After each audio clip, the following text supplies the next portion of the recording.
Salut à tous, j'espère que vous allez bien. Alors je sais, c'est surexposé, vous inquiétez pas, on va régler tout ça avec un ensemble de filtres qui vient juste de sortir, qui permet d'avoir soit pas de filtre du tout, soit un filtre mist qui assombrit un petit peu, soit en plus un polarisant si on veut, ou même un filtre ND variable. Hop. Et là logiquement, vous ne voyez plus du tout. Alors aujourd'hui je vais prendre quelques minutes pour vous parler de ce nouvel ensemble de filtres de la marque Freewell qui vient de sortir. Ça fait quelques semaines que je l'ai reçu pour pouvoir l'essayer, voir un petit peu ce que ça donnait en rendu. Et j'avais essayé pas mal de filtres de leur marque par le passé, notamment récemment j'avais essayé un filtre ND variable avec à l'intérieur un filtre mist. Donc si vous n'avez pas vu cette vidéo, elle est juste ici et d'ailleurs je vous explique l'utilisation d'un filtre mist. Mais ils ont sorti du coup un nouvel ensemble de filtres parce que c'est vrai que la dernière fois sur la vidéo j'avais fait comme retour que c'était dommage qu'on puisse pas enlever la partie mist du filtre ND, qu'on puisse pas avoir plus de versatilité, et du coup ils ont sorti un nouveau type de filtre, enfin un ensemble de filtres qui est juste extraordinaire parce que vous avez tout dans un seul kit qui arrive dans cette boîte. Et du coup on va parler de ça dans cette vidéo, je vais vous montrer un petit peu aussi quelques exemples, mais pour résumer en fait vous pouvez avoir soit un filtre mist à la base, soit une base qui n'est pas avec le filtre mist. Ensuite vous pouvez rajouter un filtre polarisant qui assombrit ou pas, donc avec un ND aussi à l'intérieur. Et en plus de tout ça, vous pouvez rajouter un ND variable qui est très pratique pour la vidéo. Donc en fait, c'est un ensemble de filtres qui va s'adapter à toutes les situations, que vous fassiez de la photo ou de la vidéo. Et honnêtement, c'est juste génial d'avoir ça dans son sac à dos et de pouvoir tout faire avec. Alors déjà, l'ensemble de filtres est livré dans une super boîte, donc ça fait plaisir. Et à l'intérieur de cette boîte, je vais essayer de vous montrer tout ça.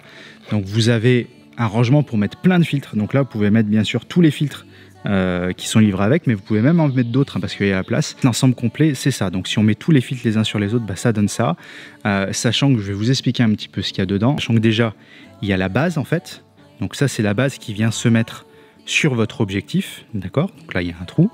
Et il y a en fait une petite partie ici pour venir loger la base du filtre que vous pouvez mettre ou non. Si par exemple vous voulez utiliser que le polarisant, c'est possible. Mais si vous voulez mettre une base pour utiliser par la suite un filtre ND variable, il faut une base pour avoir cette ND variable. Et en fait, vous avez le choix entre deux bases. Soit vous avez la base qui a le mist à l'intérieur, soit vous avez la base qui n'a pas le mist à l'intérieur. Et il y a deux bases différentes qu'on peut mettre sur le support de filtre. Et ensuite, votre base, vous venez la mettre sur le support de filtre, juste ici. Et comme souvent chez Freewell, c'est tout magnétique. Donc ça tombe pas, il y a un très bon aimant dessus. Donc ça, c'est ultra pratique. Ensuite, vous avez juste à venir empiler les filtres dont vous avez besoin sur cette base. Vous est livré avec deux filtres différents. Donc il y a un filtre où il y a d'un côté un polarisant et de l'autre côté un filtre ND variable de 2 à 5. Et ça, c'est ultra intelligent d'avoir fait, je ne sais pas comment ils font ça et comment c'est possible, mais du coup si vous mettez d'un côté le filtre, vous avez juste un polarisant. Si vous le mettez dans l'autre sens, vous avez le 2 à 5 stops de réduction de lumière. Et le deuxième filtre qui va avec, c'est vous avez soit d'un côté un filtre polarisant avec un ND32, donc avec une réduction de lumière. Donc ça, c'est ultra pratique si vous voulez avoir un peu de réduction de lumière, enfin pas mal de réduction de lumière, plus un polarisant. Ou alors, vous pouvez très bien avoir une réduction de lumière de 6 à 9 de l'autre côté. Et pareil, vous choisissez tout ça. Et du coup, vous avez juste à jongler entre ces deux films ou les empiler si vous avez besoin pour pouvoir avoir le rendu que vous souhaitez. Donc admettons que je suis dans une situation où je veux du mist, ce qui est le cas ici. Je veux avoir du polarisant avec de la réduction de lumière, donc j'ai juste venir à mettre ça dessus, c'est entièrement magnétique. Et ensuite, si vous voulez protéger votre filtre, quand il est sur l'objectif, il y a le cache magnétique qui est aussi livré avec, et pareil, ça bouge pas du tout, donc ça c'est ultra pratique. Donc pour vous montrer le rendu des filtres, on va juste utiliser ce ciel bleu, ça fonctionne très bien aussi pour voir le rendu des couleurs, voir s'il n'y a pas de coloration, etc. Il y a soit la base avec le filtre mist à l'intérieur,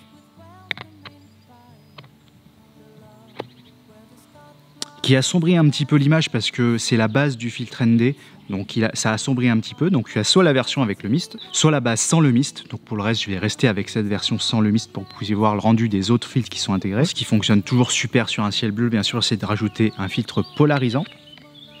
Sachant que le polarisant, faut bien penser à le tourner à chaque fois parce qu'autrement il peut avoir un rendu un peu bizarre. Il faut bien le mettre comme il faut pour bien assombrir le ciel comme on le souhaite. Là où c'est intéressant, c'est que si vous voulez faire une pause longue ou que si vous voulez plus ouvrir votre objectif, vous avez un filtre polarisant avec un ND32 à l'intérieur, donc ça permet d'assombrir l'image en plus d'avoir le polarisant. Donc pareil, il faut bien penser à le tourner dans le bon sens pour avoir bien l'effet du polarisant. Ça vous permet de voir un petit peu ce que ça donne et le rendu de l'image. Et ensuite, il y a le traditionnel filtre variable. Donc là, on a 2 stops de réduction. On va se mettre à 3 stops, 4 stops et 5 stops. Je vais juste refaire l'exposition. Donc là, c'est le filtre de 2 à 5. Et maintenant, je vais vous montrer le filtre de 6 à 9. Donc là, on est à 6 stops de réduction, 7 stops de réduction, 8 stops. Alors, je vais exposer un petit peu plus. Je suis obligé de monter les ISO carrément. Et ça va jusqu'à 9 stops de réduction pour que vous puissiez voir un petit peu le rendu. Bon, le 9 stops, c'est très rare qu'on en ait besoin. Mais bon, dans des situations ultra éclairées, c'est vrai que ça peut être assez utile. Là, je viens de mettre le polarisant avec le ND32, ce qui me permet d'avoir une exposition correcte et en plus de profiter du polarisant. Donc ça, c'est ultra cool. En tout cas, je peux que vous conseiller les objectifs de cette marque Fruel qui fonctionnent vraiment super bien. Je dis pas ça parce qu'ils me les ont envoyés gratuitement. Bien sûr, j'ai reçu un exemplaire gratuit.